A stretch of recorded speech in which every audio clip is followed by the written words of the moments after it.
tout le monde, on corrige l'application numéro 1. Comment est-ce qu'on étudie une somme de variables aléatoires? On va faire quelques rappels de cours pour commencer. Considérons deux variables aléatoires, x et y. Alors la loi du couple xy, eh bien c'est déterminer la probabilité que x soit égal à k et que y soit égal à l simultanément, où k et l prennent toutes les valeurs réelles possibles. C'est donc la probabilité de l'intersection des événements x égale k, y égale l. On dit que deux variables aléatoires sont indépendantes si pour chaque valeur k et l, eh bien les événements x égale k et y égale l sont indépendants. Dernier rappel, deux événements A et B sont dits indépendants si et seulement si la probabilité de l'événement A inter B est égale à P de A fois P de B. La définition précédente implique la première propriété. Si x et y sont indépendantes, alors la probabilité de l'événement grand X égale K, grand Y égale L, eh bien c'est le produit des probabilités P de X égale K multiplié par P de Y égale L. La deuxième propriété nous permet d'établir la loi de probabilité d'une somme de variables aléatoires. C'est une conséquence directe de la formule des probabilités totales. Je vous conseille vivement de comprendre la démonstration de cette propriété. L'exercice qu'on va faire maintenant en est une application directe. Revenons à notre énoncé. Une urne contient deux jetons rouges marqués 0, deux jetons bleus marqués 1 et un jeton vert marqué 2. On tire au hasard deux jetons de l'urne. On note grand X, la variable aléatoire qui au premier tirage associe le numéro du jeton tiré, et grand Y, la variable aléatoire qui au second tirage associe le numéro du jeton tiré. On note grand Z, la variable aléatoire qui est égale à la somme des variables aléatoires X et Y. Donc on va pouvoir utiliser la propriété précédente. Dans le premier cas, quand le tirage se fait avec remise, le numéro du jeton pioché lors du premier tirage n'a aucune influence sur le numéro du jeton pioché lors du second tirage. Les variables aléatoires x et y sont indépendantes. Par contre, lorsqu'on effectue un tirage sans remise, alors les probabilités vont être différentes selon le jeton qui a été pioché lors du premier tirage. Les variables aléatoires x et y ne sont pas indépendantes. Alors je répète, quand le tirage s'effectue avec remise, c'est la même expérience qu'on réitère, les deux variables aléatoires x et y sont indépendantes. Voilà, avec les données de l'énoncé, on a rapidement P de x égale 0, P de x égale 1, P de x égale 2.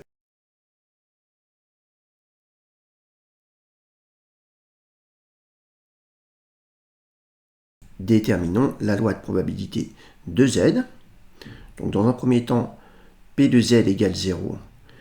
Z égale 0 si on a x qui vaut 0 et y qui vaut 0. C'est la seule possibilité.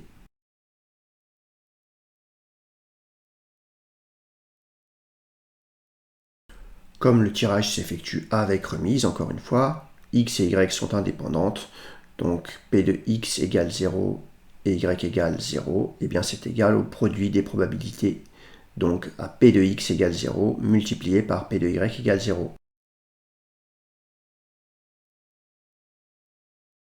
P de y égale 0 fois P de x égale 0, ça fait 2 cinquièmes fois 2 cinquièmes, ça nous donne donc 4 25e.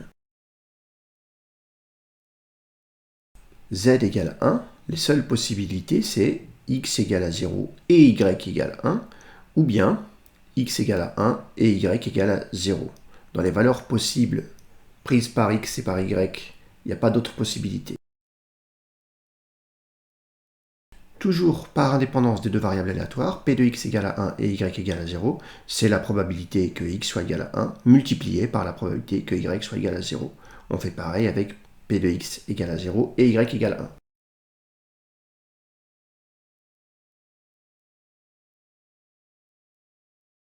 Voilà, on n'a plus qu'à effectuer les produits et à additionner. On trouve sans problème 8 sur 25.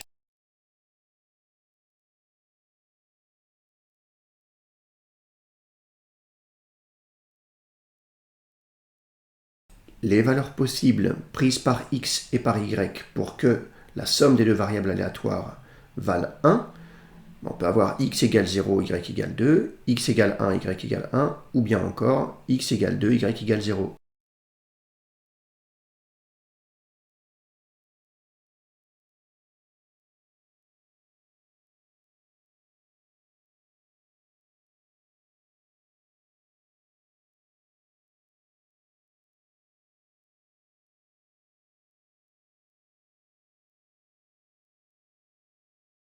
Z égale 3, je peux avoir x égale à 1 et y égale à 2, ou bien encore x égale à 2 et y égale à 1. Il n'y a pas d'autre possibilité puisqu'il n'y a pas de jeton avec le numéro 3.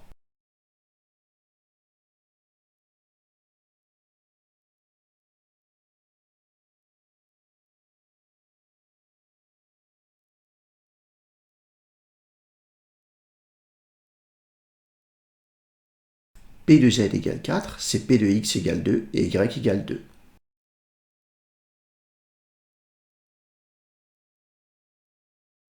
On a déterminé les probabilités pour toutes les valeurs possibles prises par z. Donc on connaît la loi de probabilité de z. En général, même si je ne le fais pas ici, c'est bien de mettre ces résultats dans un tableau. On peut vérifier également pour se rassurer que la somme des probabilités trouvées vaut bien 1. On en a parlé tout à l'heure. Dans le cas d'un tirage sans remise, les variables aléatoires x et y ne sont pas indépendantes. Dans ce cas, on risque d'avoir des probabilités conditionnelles et c'est bien de raisonner avec un arbre de probabilité.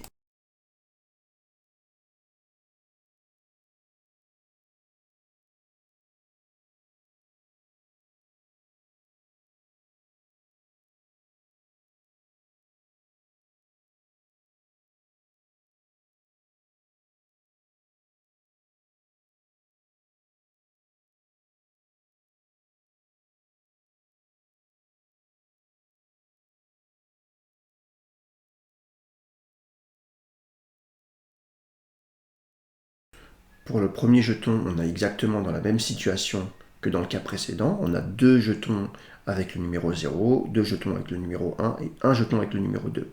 Pour le deuxième tirage, par contre, les probabilités vont être modifiées parce qu'on a gardé le jeton du premier tirage, c'est sans remise.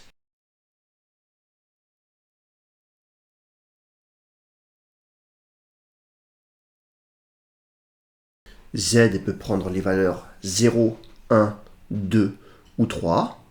Z est égal à 0 si x est égal à 0, y est égal à 0.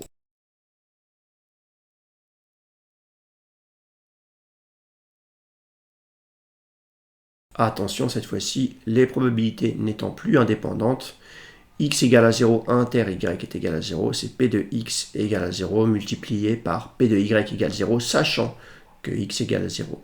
Les probabilités apparaissent sur l'arbre de probabilité.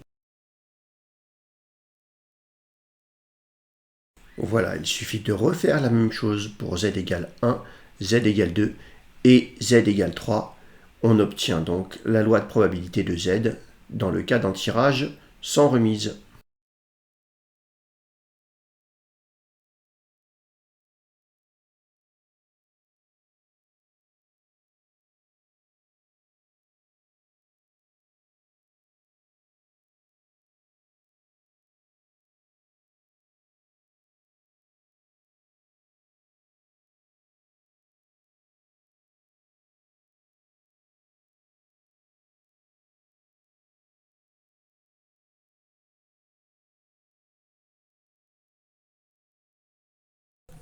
Allez, il nous en reste deux.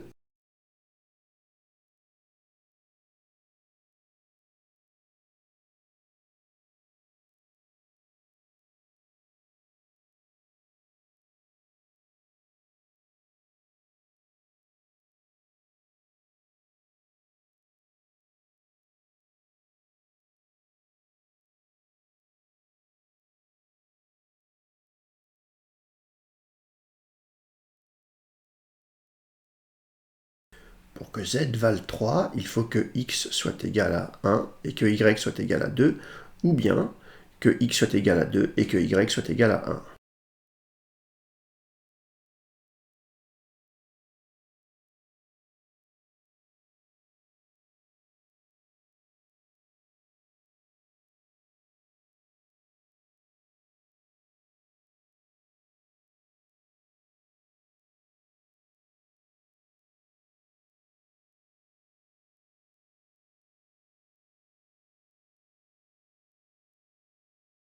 On a déterminé la probabilité que P de Z soit égal à ZI pour toutes les valeurs ZI que pouvait prendre Z, donc on connaît la loi de probabilité de Z. En général, c'est bien quand il n'y a pas beaucoup de valeurs d'écrire la loi de probabilité dans un tableau. Quand on fait la somme des probabilités, on doit trouver 1. Ça nous permet parfois de trouver des erreurs. Là, c'est bon.